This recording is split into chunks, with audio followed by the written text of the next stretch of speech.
हरि ओम गुरुदेव, हरि ओम साईराम, जय विठलानंद। ओम श्री विठलानंद गुरुवे नमः। మనం రోజువారీ జరుపుకుంటున్న శ్రీ సమర్థ రామదాస్ విజయం పారాయణం కార్యక్రమంలో ఈ రోజు కూడా మనం ఓంకారం దివ్య మంత్రాలతోటి మనం ప్రారంభం చేసుకుందాం. అందరూ కూడా చక్కగా శ్రద్ధగా కూర్చోండి సుఖాసనంలో. 3 సార్లు ఓంకారం. ఓ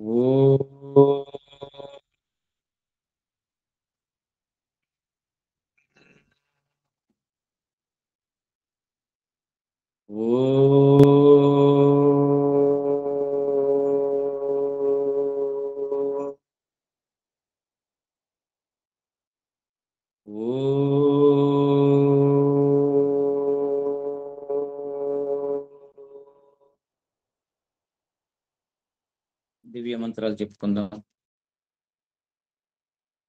ఓం శ్రీ గాయత్రి మాత్రే నమః.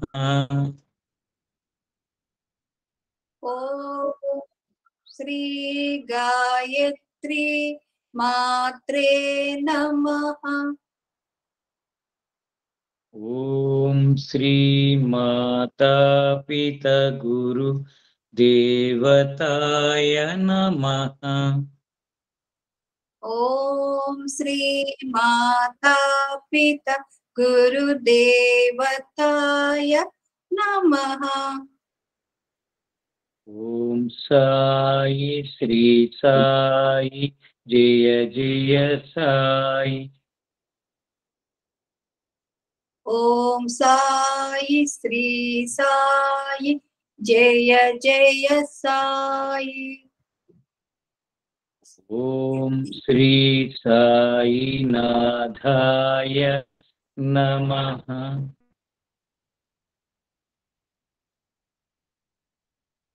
ఓం శ్రీ సాయినాథాయ నమః.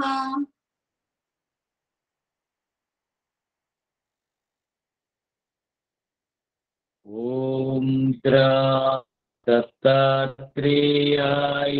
నమః.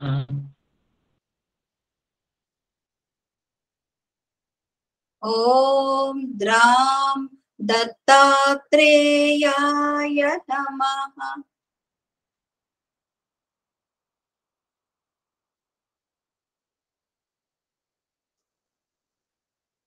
ఓం ఐం సరస్వతై నమః. ఓం ఐం సరస్వత్యై నమః.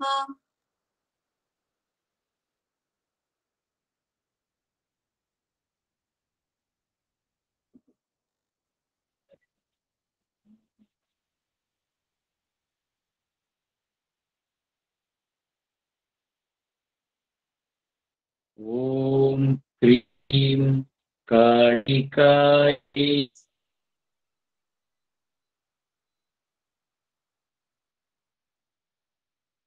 నమః.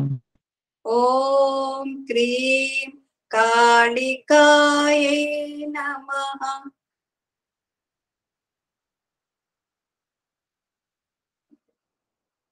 ఓం దుం దుర్గాయై నమః. ఓం దుం దుర్గాయై నమః. ఓం శ్రీం శ్రీ మహాలక్ష్మై నమః. ఓం శ్రీం శ్రీ మహాలక్ష్మై నమః. హరి ఓం సాయిరామ్.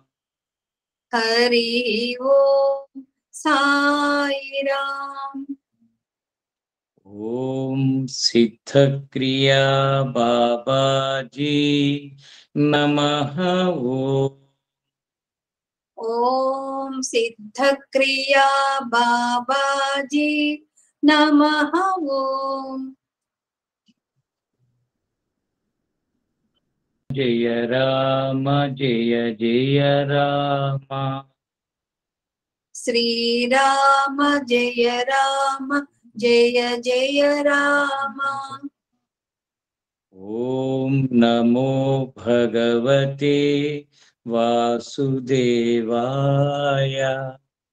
ఓం నమో భగవతే వాసుదేవాయ.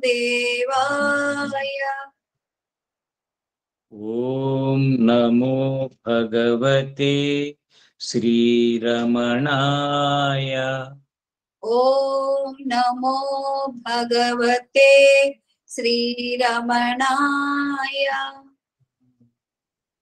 ఓం నమో భగవతే శ్రీ విఠలానందాయ. ఓం నమో భగవతే శ్రీ విఠలానందాయ. ఓం నమో భగవతే శ్రీ వేదానందాయ.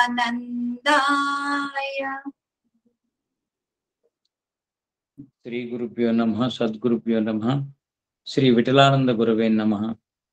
మనం పారాయణంలోకి వెళ్దాం. ఈరోజు అధ్యాయం 40. శ్రీరామ జయ రామ జయ జయ రామ. పండిత సదాశివ శాస్త్రికి సన్మార్గం చూపుట. మర్నాడు శ్రీ నిత్యానందుల వారు ఇట్లు చెప్పసాగిరి. కాశీలో విద్యలను అభ్యసించి పండిత బిరుదు పొందిన సదాశివ శాస్త్రి అనేవాడు ఒక విద్వాంసుడుండేవాడు. అతడు 4 వేదాలు అంటే ఋక్, యజుర్, సామ, అథర్వణ వేదాలు క్షుణ్ణంగా అభ్యసించాడు. 6 శాస్త్రాలు అంటే శిక్ష, వ్యాకరణం, ఛందస్సు, నిరుక్తం, జ్యోతిషం, కల్పం వీటన్నిటిని అవపోసన పట్టినవాడు. ఇక పురాణ ఇతిహాసముల సంగతి చెప్పేదేమున్నది. ఇలా అన్నింటిలో పాండిత్యం సంపాదించేసరికి అహంకారం మరింత విజృంభించింది. కాశీలో పండితులంతా నీతో పోటీ పడలేము శాస్త్రి గారు అని చేతులెత్తి నమస్కారం పెట్టేసరికి ఆయనకు మరింత గర్వం తలకెక్కింది. ఓడిపోయినామని ఒప్పుకొని జయపత్రాలు రాసి ఇమ్మని వ్రాయించి తీసుకున్నాడు. ఇతడు వితండవాది. చాలా మంది ఇతనితో వాదించలేమని అనేసరికి ఒక కఠోర ప్రతిజ్ఞ చేశాడు శాస్త్రి.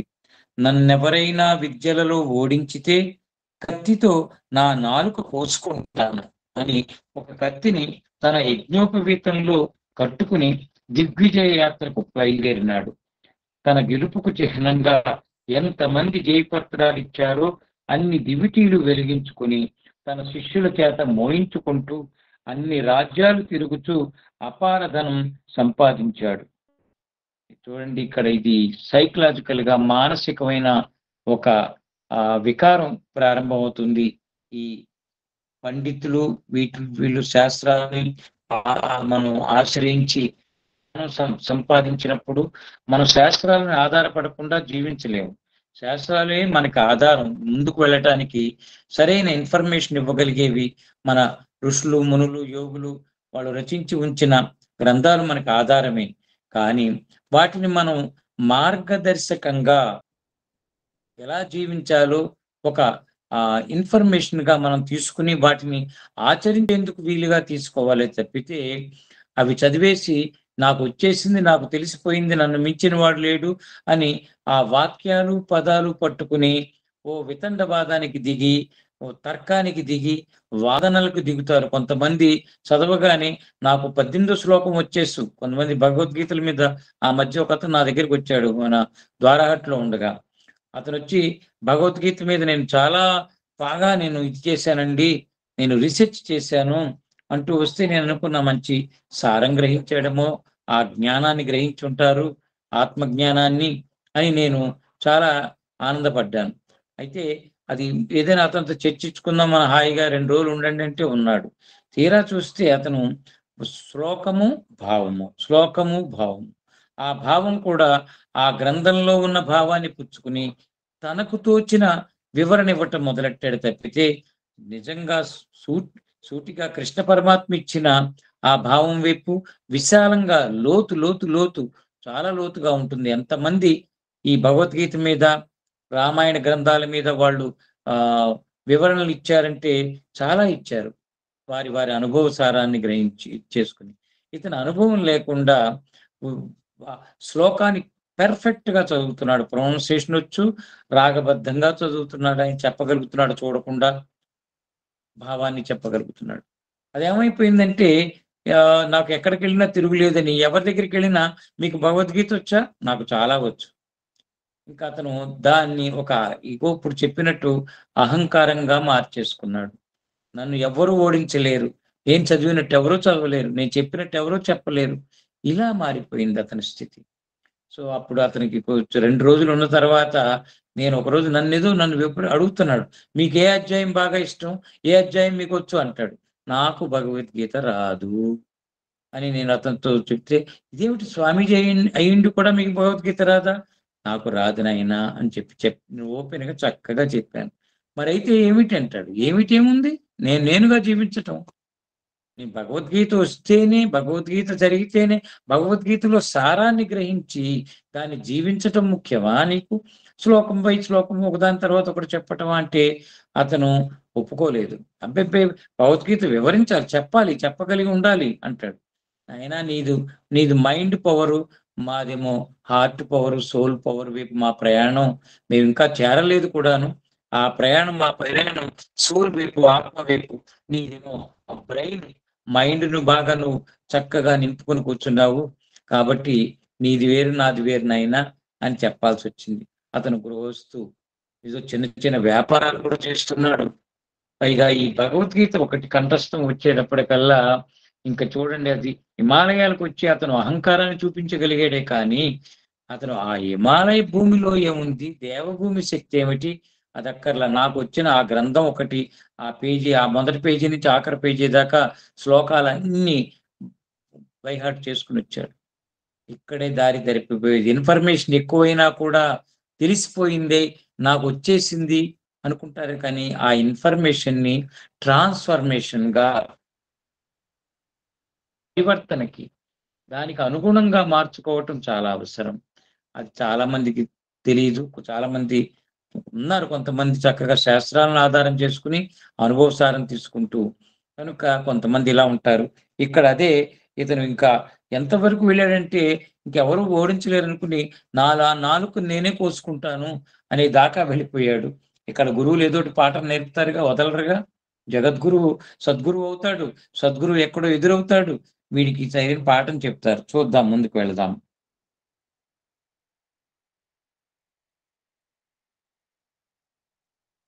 ఎక్కడి పండితులైనా ఈయన యొక్క భీషణ ప్రతిజ్ఞను చూచి భయపడి ముందుగానే జయపత్రాలిచ్చేశారే గాని, ఇతడితో వాదనలు ఎవ్వరూ చెయ్యనే లేదు.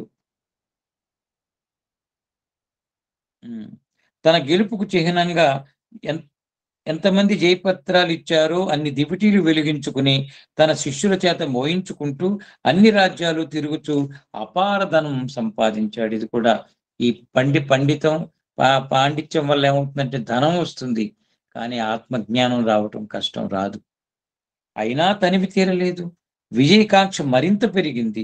ఎక్కడి పండితులైనా ఇతని యొక్క భీషణ ప్రతిజ్ఞను చూచి భయపడి ముందుగానే జయపత్రాలిచ్చేసారే గాని ఇతడితో వాదనకి ఎవ్వరూ చేయనే లేదు.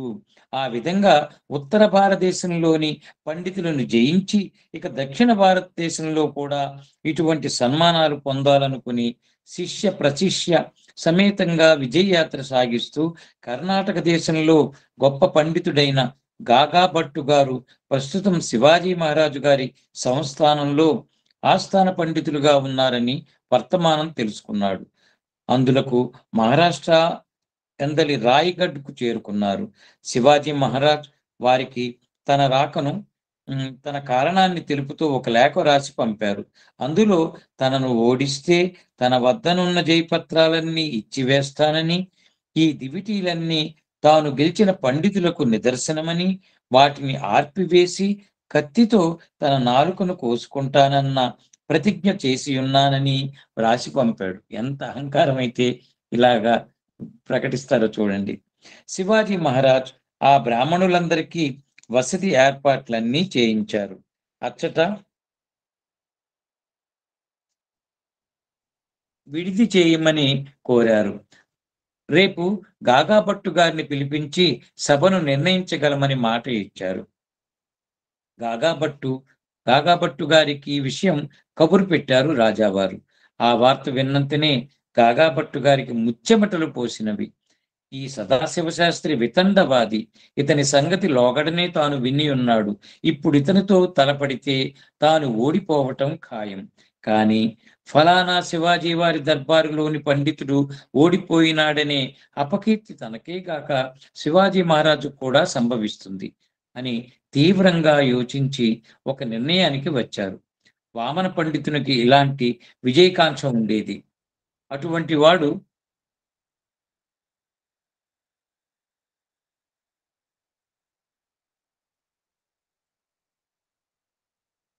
వాడు శ్రీ సమర్థుల చెంత చేరి వారి దర్శనంతో పునీతుడై సాత్వికుడై తపస్విగా మారాడు. ఈ గర్విష్టి పండితుని మెల్లగా మంచి మాటలతో శ్రీ సమర్థుల వారి సన్నిధికి తీసుకెళ్తే ఇతనికి చక్కగా బుద్ధి చెప్తారు. అంతటితో అనేక మంది పండితులు తాపీగా ఊపిరి పీల్చుకుంటారు అని చక్కటి ఆలోచన వచ్చింది.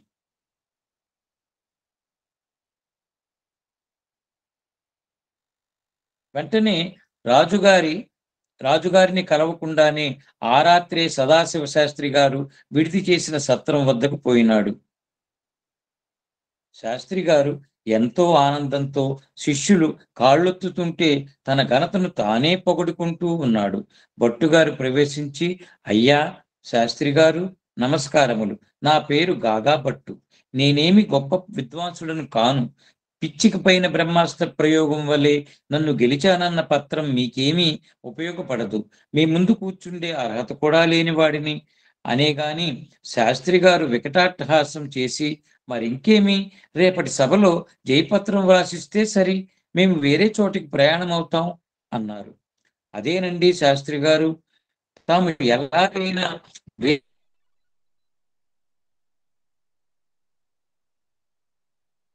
అనగా మీతో వాదించగలన్నారు. మీరు వారి వద్దకే వెళ్ళండి. వారిని గనక గెలిచారనుకోండి, మీ ఖ్యాతి దిగంత విశ్రాంతమై విరాజిల్లుతుంది. కాబట్టి రేపు ఇక్కడ సభ వద్దు, మనందరం సజ్జనగడికే పోదాము అని అతనికి బాగా నచ్చ చెప్పారు. శాస్త్రి గారికి మరీ ఆనందమైంది. గాగాభట్టు గారు వెళ్ళిపోయారు.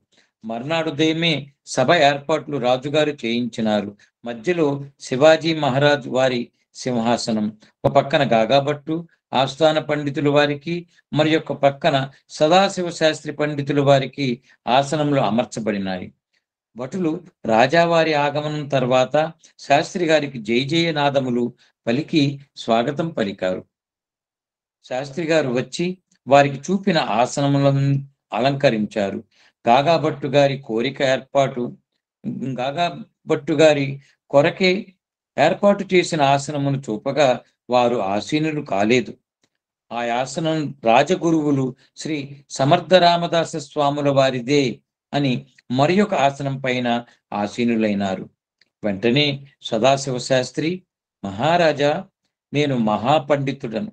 నాతో సమానమైన పండితులతో వాదము చేసేదను. కానీ ఇటువంటి అపండితులు, పిరికి వారితో నేను వాదము చేయను. తమ గురువులను ఆహ్వానించండి, తర్వాతనే వాదము చేయుట అని పలికిన విని రాజావారు ఆశ్చర్యపోయినారు. ఇది ఒక సంకట పరిస్థితి. శ్రీ సమర్థ గురువులు ఇటువంటి వ్యవహారములకు దూరముగా నుండెదరు. వారు మహాత్ములు. ఈ లౌకిక వాద ప్రతివాదములు అసలే వారికి గిట్టవు. వారు ఆత్మద్రష్టలు. తాను ఇటువంటి కీర్తి కండూతి గల పండితునితో వాదించమని ఎట్లు గురువులను కోరగలను అని తనలో తాను యోచించుకుని ఇట్లనిది. చూడండి ఎలా ఉంటుందో. మహాత్ములు, గురువులు, జ్ఞానులు, నిజమైన ఆత్మజ్ఞానులు స్థితి వేరు, పండితుల స్థితి వేరు. పండితులు చక్కగా శాస్త్రాలను వాటిని చక్కగా వేదాలను కానీ వీటన్నిటిని అనర్గళంగా చెప్పగలరు, అద్భుతంగా చెప్పగలరు.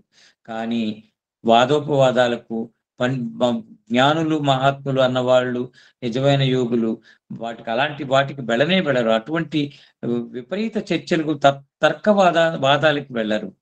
వాళ్ళెంతసేపు ఆత్మద్రష్టులు చెప్తున్నారు. ఆత్మ జ్ఞానంలో కావాలంటే వాళ్ళు మౌనంగా ఉండిపోతారు. అవతల వాళ్ళు ఎలాగైనా అర్థం చేసుకోండి, చేసుకున్నా పర్వాలేదు, కానీ తమను తాము అనవసరమైన చర్చల్లోకి వెళ్ళి, అహంకారం పెంచుకునే క్రియల్లోకి, ఒకళ్ళని ఓడించటం, ఒకళ్ళు గెలవటం ఇవేమీ లేవు. అందరూ ఆత్మస్వరూపులే అనే భావనలో ఉంటారు మహాత్ములు, యోగులు. అది జరిగేదిక్కడ. కానీ ఇప్పుడు గురువు గారిని ఎలా రమ్మనాలి మరి ఇతని దగ్గరికని శివాజీ మహారాజు తలుస్తున్నారు అని తనలో తాను యోచించుకుని ఇట్లనేది: పండితవరేణ్య, మా గురుదేవులు తపస్వి, త్యాగ పురుషులు, భగవద్భక్తులు. వారిని ఈ వాద ప్రతివాదములందు పాల్గొనమని కోరుట అనుచితము. ఇదియే నా అభిప్రాయమని పలికిరి. సదాశివశాస్త్రి: మహారాజా, ఇందేమి తప్పు గలదు? గాగాభట్టు అయినను, శ్రీ సమర్థరామదాసులే అయినను నన్ను ఓడించగలిగినచో ఆ కీర్తి రాజ్యమునకే కదా దక్కును. మీ కీర్తిని పెంపొందించు కొరకు వారు ఈ మాత్రము చేయలేరా? సర్వజ్ఞులని, తపస్సులని, త్యాగ పురుషులని తమరే వచించినారు గదా అని రాజా వారిని ఇరకాటమున పడవేశాను. చూడండి ఎలాగా వాళ్ళు వింతగా చేస్తారు, తర్కిస్తారు. రాజావారు ఇట్లన్నారు: అయినచో మనమే వారి కడకు పోవలను, వారి నిచ్చటకు పిలిపించుట తగదు. అది గురువు యొక్క గౌరవాన్ని నిలబెట్టడం అంటే. చూడండి, మహారాజు ఆయన ఎంత చక్కగా గురువుని ఎంత ఉన్నతంగా, ఉత్తమంగా, చక్కగా ప్రదర్శిస్తున్నారు. అనగా పండితుడు సరే మనమే పోవుదుమని సమ్మతించెను. శివాజీ మహారాజునకు ఈ విషయం కొరుకుడు పడలేదు. ఆ సాయంకాలమే ఒక ఆలోచన కలిగిను. ఎన్నోసార్లు నాకు వచ్చిన సంకటములను తొలగించిన మహాత్ములు శ్రీ సమర్థులు. నా మనసునకు కించిత్ వేదన కలిగినను వారికి తెలియను. అది గురు శిష్యుల బంధం ఎలా ఉంటుందో చూడండి. శిష్యుడికి రవ్వంత బాధ కలిగిన, దుఃఖం కలిగిన, ఆందోళనలో ఉన్న గురువుకి అక్కడ తెలిసిపోతుంది. అందుకనే గురువు అనేది, సద్గురువు అనేది స్థితి, సమర్థ సద్గురువు అనే స్థితి. వారు ఆ ఉత్తమ స్థితిలో ఉంటారు కనుక, సిద్ధత్వం కలిగి ఉంటారు కనుక, వెంటనే తన ఆత్మలో చోటు ఇచ్చి తనను వాళ్ళ ఆత్మల్లో నింపుకున్న శిష్యులని తన వాళ్ళుగా భావించి చక్కగా వీరు ఎక్కడ ఎలా ఉన్నా, ఎంత దూరంలో ఉన్నా వీళ్ళ పరిస్థితిని గమనించేస్తారు, గుర్తిస్తూ ఉంటారు, బయట పెట్టరు. అది ఇతను అనుకుంటున్నాడు. నా మనసుకు కించిత్తు వేదన కలిగినను వారికి తెలియను. ఇప్పుడు ఈ సంకటమును కూడా వారే తొలగించవలసి ఉన్నది. వెంటనే ఒక లేఖలో ఈ విషయాలన్నీ రాసి ఒక భటునికిచ్చి అప్పటికప్పుడే శ్రీ సమర్థుల సముఖమునకు పంపినారు. శ్రీ సమర్థులు ఎక్కడ ఉన్నారు, ఏమంటారు? శివాజీ మనసంతా ఆందోళనకు గురి అయినది. యుద్ధ సమస్యలప్పుడు కూడా ఇంత వ్యధ అనుభవించలేదు.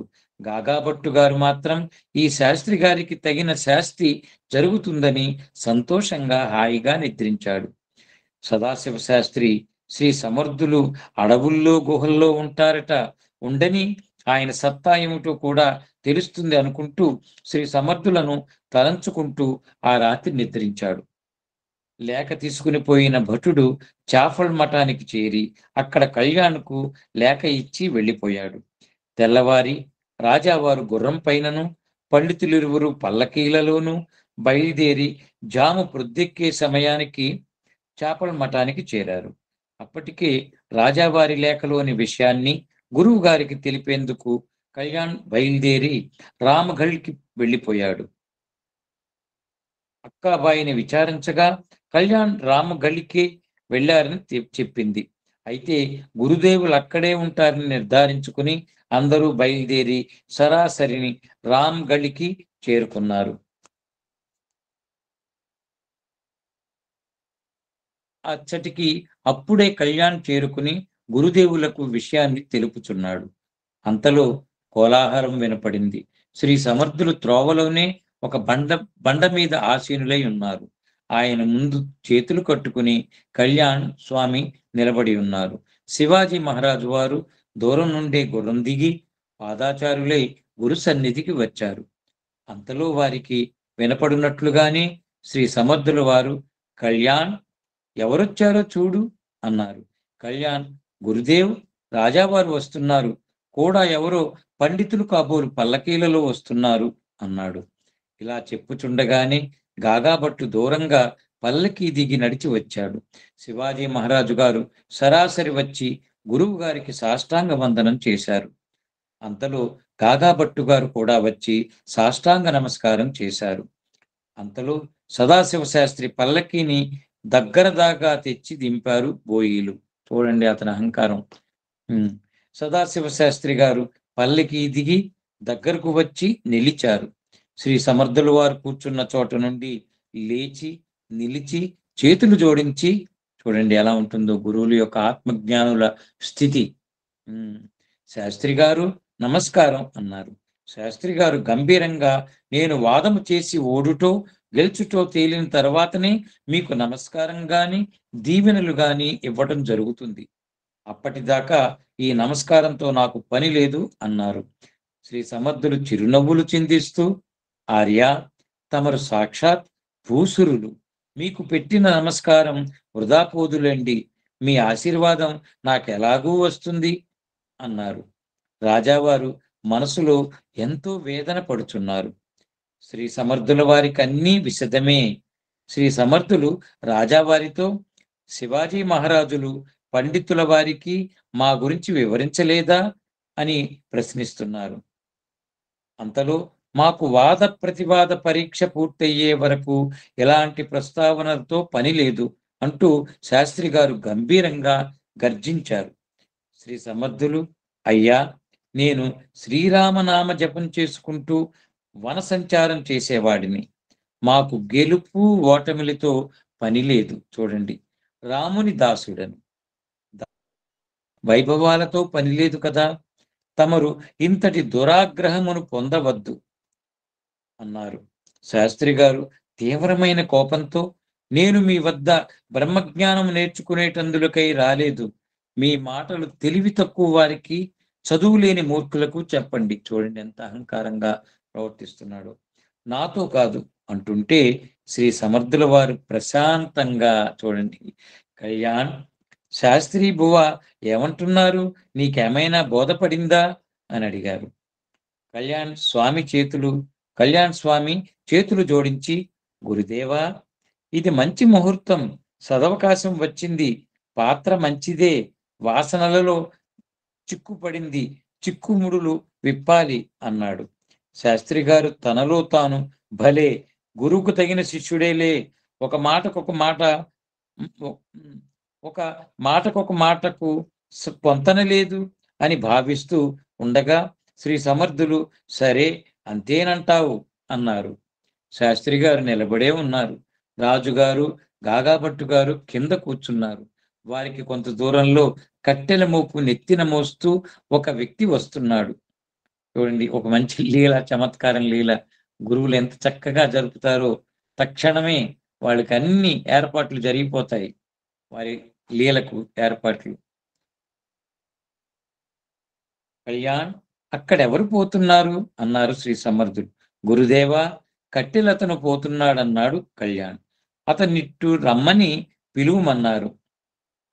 రమ్మని పిలువమన్నారు శ్రీ సమర్థులు.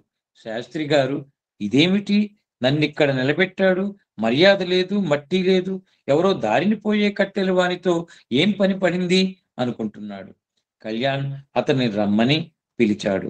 ఇక్కడంతా బ్రాహ్మణులు పెద్దవారంతా ఉన్నారని అల్లంత దూరాన నిలిచి, ఏమి ఆజ్ఞ స్వామి, ఇంతకాలానికైనా తమ దయ కలిగింది అని కట్టెలతను నమస్కారం పెట్టాడు.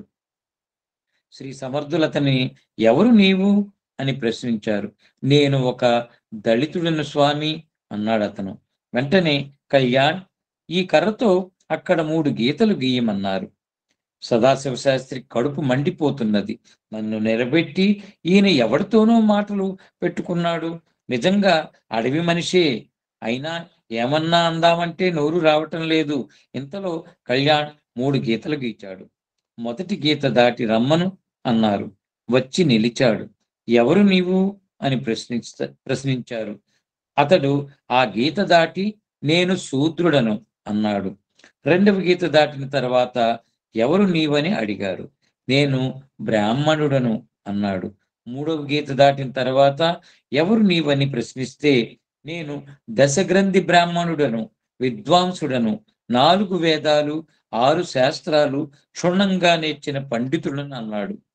అప్పుడు సరే, ఇప్పుడు నీ పాండిత్యం చూపించు. ఇక్కడికి ఒక సత్పాత్రుడైన పండితుడు వచ్చారు. ఈ శాస్త్రి గారితో వాదించుమన్నారు. ఆహా, నా అదృష్టమని మరొకసారి గురుదేవులకు నమస్కరించాడు. శ్రీ సమర్థులు శాస్త్రి గారి వంక చూస్తూ పూర్వపక్షము చేయండి అన్నారు. శాస్త్రి గారు అడిగిన అన్నింటికీ శాస్త్రాధారాలు చూపుతూ అతడు సమాధానాలు చెప్పాడు. ఆవేశంతో శాస్త్రి గారు లేచి దివిటీలన్నీ ఆర్పేశారు. అంతలో జందము నుండి కత్తిని తీస్తుంటే శ్రీ సమర్థులు వారు, కళ్యాణ్, కత్తిని తీసుకో. ఆ బ్రాహ్మణుడు నాలుక కోసుకుంటుంటే చూస్తూ ఊరుకుంటావా అన్నారు. ఒక్క ఉదుటున పోయి కళ్యాణ్ అతని చేతిలోని కత్తిని లాగేశాడు. శాస్త్రి గారు, నేను పూర్వపక్షం చేస్తాను, మీరు సమాధానములియండి అంటున్నాడు ఈ దశగ్రంథి బ్రాహ్మణుడు. శాస్త్రి గారికి ఇంకా తలెత్తుకునే స్థితి లేదు. తలదించుకుని నిలిచాడు. శ్రీ సమర్థులు వారిని ఉద్దేశించి, శాస్త్రి గారు, ఎవరి నాలుక ఎవరు కోసేది? దివిటీలను ఆర్పినందున చీకటి వచ్చిందా? ఉన్నందున పగలపూట ఏమైనా వాటి ఉపయోగం ఉందా? చెప్పండి. మీలోని అహంకారం వల్ల, అది అజ్ఞానం వల్ల పగలు కూడా చీకటి ఆవరించింది. జీవితంలో పగలు ఎప్పుడు ప్రారంభమవుతుందంటే ఎప్పుడు జ్ఞానోదయం అవుతుందో అప్పుడేనని మీకు తెలియని విషయం కాదు. ఎంత చక్కగా వివరిస్తున్నారు. ఈ చీకటి వెలుగు బయట ఉన్నట్లే లోనను ఉన్నాయి. అది అంతర్ముఖ స్థితి. ఆత్మజ్ఞానం, ఆత్మదర్శనం ఉన్న వాళ్ళ వాక్యాలు చూడండి ఎలా ఉంటాయి. తత్వం బయట చూసే చీకటి వెలుగులు లోపల కూడా ఉన్నాయి. బాహ్య విషయాల సంబంధం తెగిపోయినప్పుడు అంతా వెలుగులే. అప్పుడు లోన బయట అనే తేడాయే లేదు. ఈ వెలుగునకు మరే వెలుగు సాటి రాదు. దానిని మించినది ఏది లేనే లేదు. ఈ తెలివియే తేటయైనది. మీ మనసును మాత్రమే మదించండి. ఇప్పుడు నాలుక లేదనే భావించండి.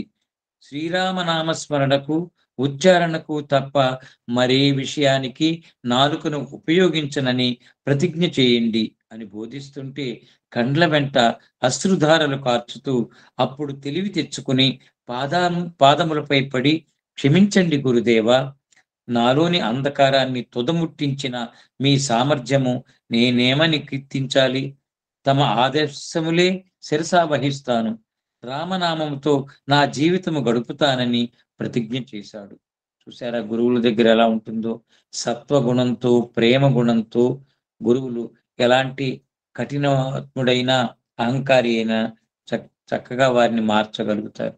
అందుకని ఒక్కొక్కసారి గురువుల్ని, మహాత్ముల్ని, సద్గురువులను చూస్తే ఏమి చేతకానట్టు, ఏదో మెతకగా మామూలు వాళ్ళు సామాన్యుల కంటే అదములన్నట్టు కొంతమంది అనుకుంటారు. వాళ్ళ మౌనాన్ని, వాళ్ళ నిరాడంబర స్థితిని, నిర్మల స్థితిని చూసి. సమయం వచ్చినప్పుడు సరైన పద్ధతిలో వారు లీలలు చేస్తారు, మాట్లాడతారు తప్పితే ఎక్కడికక్కడ ఎప్పుడు పడితే అప్పుడు అహంకారంగా, డాంబికంగా ఎప్పుడు ప్రదర్శనలు చెయ్యరు సద్గురువులు, మహాత్ములు. అది ఇతనికి చమత్కారం. వారి సంకల్ప శక్తి, వారి లీల, వాటి అన్ని కలగలిసి తన మనస్సు మీద ప్రభావితం చూపి వెంటనే ఇతను ఇందాక చెప్పుకున్నామే ట్రాన్స్ఫర్మేషన్, మతంలో పరివర్తన వచ్చేసింది. అహంకారం క్షణాలలో పోయింది సద్గురు చరణాల దగ్గరకు వచ్చేటప్పటికల్లా. ఇదంతా చూస్తూ కట్టెలవాడు, అయ్యా నా సంగతి ఏమిటి అంటూ అడుగుచుంటే శ్రీ సమర్థులు, నీవు మంచివాడివి, ఉత్తమమైన సేవ చేశావు, ఇక వెళ్ళవచ్చు అన్నారు. గురు మహారాజ్, ఇది తమకు న్యాయమా? తమరు జగదోద్ధారకులు.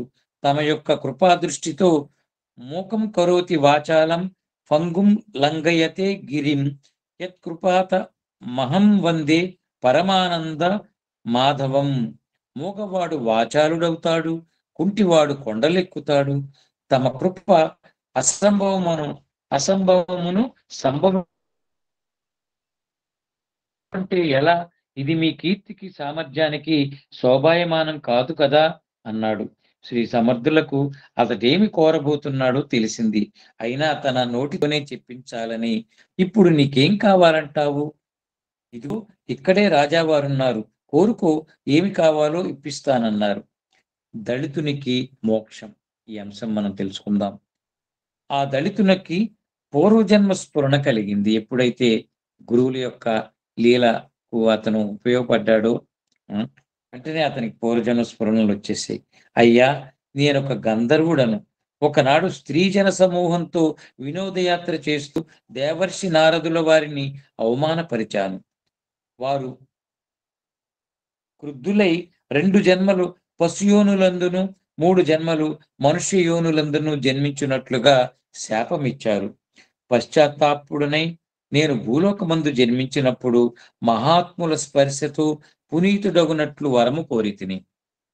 మొట్టమొదటగా జగత్పాలుడను రాజు వద్ద గుర్రమునై ఉంటిని. నా అదృష్టవశాత్తు శంకరుని అవతారమైన ముకుందుడను మహారాజు యొక్క స్పర్శతో ఆ జన్మ ముగిసినది. తదుపరి గేదెగా జన్మించితిని. నారాయణుని అవతారమైన శ్రీ జ్ఞానేశ్వర్ మహారాజ్ వారి స్పర్శతో వేదాలు వల్లించి తరించితిని. తదుపరి వేద పండితుడనై జన్మించి కూడా అహంభావం పొందుడు చేత దిగజారి మూర్ఖ బ్రాహ్మణుడుగాను శూద్రుడుగాను కడజాతి వానిగాను దిగజారి జన్మించితిని. ఇప్పుడు తమ దర్శనంతో నా నీచ జన్మమును కూడా పునీతమొనరించుకుంటుని. నన్ను విముక్తిని గావించు బాధ్యత తమరిదేనని తన కథను వివరించగా శ్రీ సమర్థులు, సరే, ఇంకేమి కావాలో కోరుకో అన్నారు. మా జాతి వారికి నా ద్వారా మఠం నుండి ఒక కొబ్బరికాయ ఇమ్మని కోరాడు. అందరూ కలిసి చాఫల్ మఠానికి చేరుకున్న తర్వాత శ్రీ సమర్థులు శ్రీరాముని పాదాల వద్ద నుండి ఒక శ్రీఫలమును తెచ్చి అతనికి ప్రసాదంగా ఇమ్మన్నారు. తర్వాత నీ స్వస్థానమునకు నీవు పో అనగానే అతడు అక్కడే ప్రాణం విడిచాడు. దివ్య తేజస్సుతో పైకి వెళ్ళిపోయాడు. ఆ యంత్యుజుని శరీరాన్ని అక్కడే కొంచెం దూరంలో సమాధి చేయించారు. దానిపై అతని పేరు బాహిరోబా అని చెక్కించారు. అతని పేరు మీద ప్రతి సంవత్సరం రఘుపతి రథం బయలుదేరే ముందు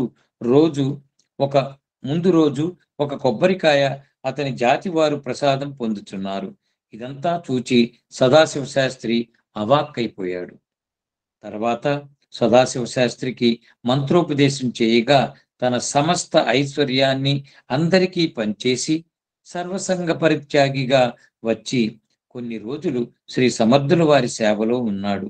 అతనికి వాసుదేవ గోసావి అని పేరు పెట్టి కన్హి మఠంలో అధిపతిగా ఉండమని ఆదేశించారు. విద్యాసాగర, సదాశివ శాస్త్రికి సన్మార్గం చూపి శిష్యకోటిలో చేర్చుకున్నారు. కాబట్టి 4 రోజులు చాఫల్ మఠంలో ఇలా బోధించారు. మూర్ఖ లక్షణములు. అక్కడ స్వామీజీ సమర్థ రామదాస్ వారు బోధన మనం విందాం. మూర్ఖ లక్షణాల గురించి తెలియజేస్తున్నారు. సాధువులారా, ఎన్నో విద్యలు నేర్చిన వారికి కూడా కొన్ని మూర్ఖ లక్షణముల సంగతి వలన వారి విద్యలన్నీయు బూడిదలో పోసిన పన్నీరు వలె వృధాయగును. గురుబోధులను శ్రవణం చేసి వారి లక్షణములను సరిచేసుకున్నచో వారు మహాత్ములగుటకు అవకాశం కలదు కదా. అదియే నాకు సంతోషము. బహువిద్యాలంకృతుడై బుద్ధిమంతుడై స్పష్టమగు బ్రహ్మజ్ఞానమును బోధింప దక్షత కలిగిన వాని హృదయమునందు దురాశ దురభిమానము నెలకొన్నచో, ఎంత చదివినా ఎంత జ్ఞానం ఉన్నా సరే ఒకసారి దురాశ దురభిమానం లోపలికి ప్రవేశించాయనుకోండి, ఆ జ్ఞానం అంతా వృధా అయిపోతుంది, భ్రష్టత్వం వచ్చేస్తుంది. అదే చెప్తున్నారు. దురాశ దురాభిమానం నెలకొన్నచో వాడు చదివిన మూర్ఖుడు. ముక్తావస్థకు దారిచూపు సగుణ భక్తిని, స్వధర్మమును, సాధనములను, స్వవంశమును నిందించువాడు మూర్ఖుడు. తన జ్ఞానమే గొప్పయని పరుల ఏడు దోషములెంచువాడు పరమమూర్ఖుడు. శిష్యుడెప్పుడైనా తెలిసి తెలియక పొరపాటు చేసి సంకటములో పడిన ఎడల వానిని కటువచనముల చేత నొప్పించువాడు. అది వాళ్ళు ఎవడైనా వాడి శిష్యుడు తప్పులు చేస్తే తీవ్రంగా చాలా బాధ కలిగే మాటలతోటి వాడిని నిందించి అవమానపరుస్తాడుట. తన జ్ఞానమే గొప్పయని పరుల ఏడు దోషములెంచువాడు పరమమూర్ఖుడు. శిష్యుడు ఎప్పుడైనా తెలిసి తెలియక పొరపాటు చేసి సంకటములో పడిన ఎడల వానిని కటువచనముల చేత నొప్పించువాడు మూర్ఖుడు. గురు పదవికి అనర్హుడు. కపట హృదయుడు. రజో తమో గుణములకు తావిచ్చువాడు. కుటిల స్వభావము కలవాడు. తన్ను తాను ప్రశంసించుకొనివాడు. గ్రంథములను సమగ్రముగా చదివి తత్వగ్రహణము చేయక దూషించువాడు. కేవలం చదవటం తప్పితే తత్వాన్ని గ్రహించలేడు. మంచి పనులను చెడుగా చిత్రీకరించువాడు. చెడు స్వభావం కలవానిని మంచిగా భావించి భూషించువాడు మూర్ఖుడు. నీతి న్యాయములందు తొందరపాటు వహించువాడు చదివిన మూర్ఖుడు. అధికార గర్వంతో అమాయకులను హింసించువాడు. కఠిన వచనములతో బాధించువాడు. సభలో ఇతర వక్తల ప్రవచనములు వినక గర్వముతో నుండువాడు. తన లోపము నెరుగనివాడు. సమస్త విద్యలను అభ్యసించి కూడా ఇతరులకు ఉపయోగించనివాడు. కులమును అపవిత్రము చేయువాడు. విద్యాధికుడైనను సద్వర్తనము లేనివాడు మూర్ఖుడు అనబడను. ఇవన్నీ మూర్ఖుడి యొక్క లక్షణాలు చూడండి. భక్తి పరుల పరిహసించువాడు. పరమార్థమెరుగని స్వార్థపరుడు. ఆడంబరత్వం గలవాడు. పరుల ఆనందం కొరకు కల్లలాడువాడు. సభలోని శ్రోతలను కించపరచువాడు మూర్ఖుడు. శిష్యుడు వివేక శూన్యుడై చేయరాని పనులు చేయుచుండిన ఎడల మందలించనివాడు.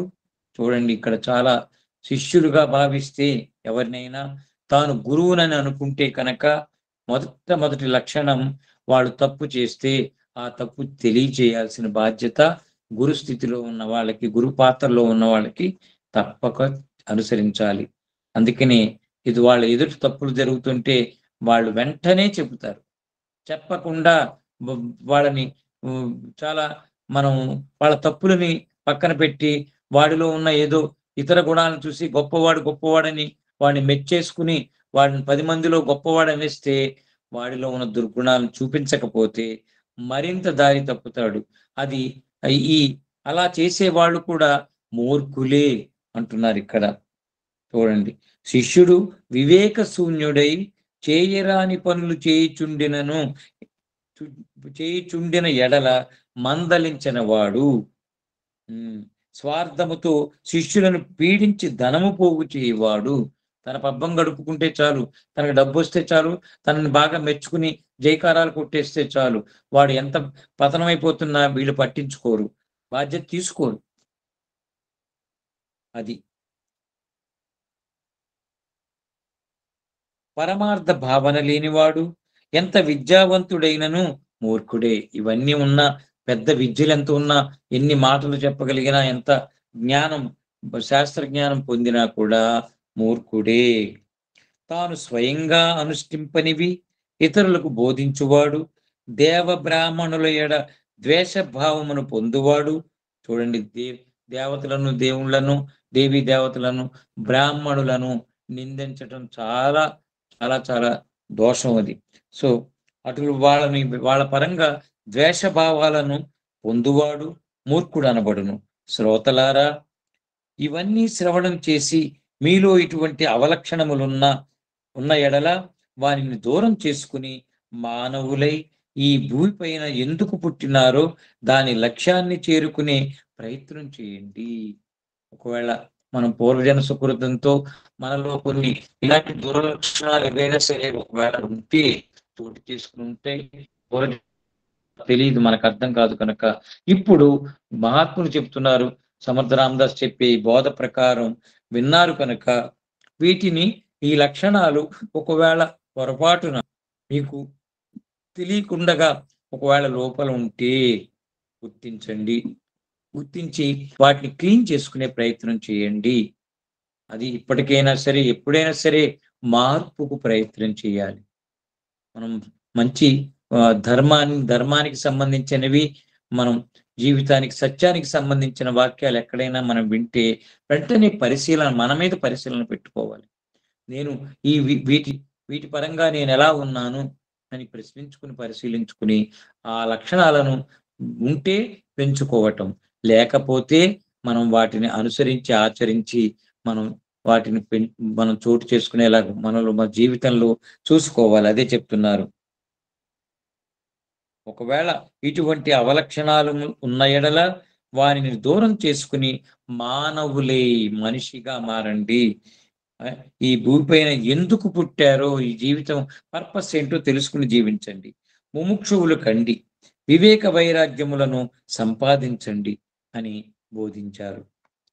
శాస్త్రి గారు, శివాజీ, గాగా భట్టులు కూడా చాపల్ మఠంలో 4 రోజులు గురు సన్నిధిలో గడిపి గురు మహిమను కొనియాడి తిరిగి సెలవు తీసుకుని వెళ్ళారు. విద్యాసాగర, చూచావా, మహాపురుషులకు అసాధ్యమేదీ లేదు. అందరికీ పూర్వజన్మలు, పుణ్యము, పాపము వంటి ఫలములు అనుభవింపక తప్పదు. వేదాలు, శాస్త్రాలు, పురాణ ఇతిహాసాలు అన్నీ చదివిన వారు కూడా మాయామోహితులై పెడదారిన పడతారు. భగవంతుని మాయ దాటనలవి కానిది. దీనికి ఒక్కటే మార్గం ఉన్నది.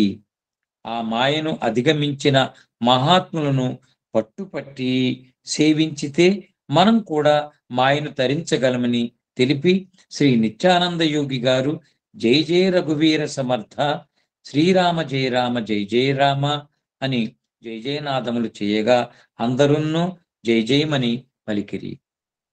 ఇది విద్యాసాగర శ్రీ నిత్యానంద యోగి సంవాద రూపమున శ్రీ దత్తాత్రేయ సంప్రదాయ శిష్య పరంపరలోని శ్రీ శ్రీ శ్రీ స్వామి విఠలానంద సరస్వతి మహారాజ్, శ్రీ విఠల్ బాబాజీ విరచిత శ్రీ సమర్థ రామదాస విజయంలోని 40వ అధ్యాయం సంపూర్ణం. ఓం శాంతి శాంతి శాంతి.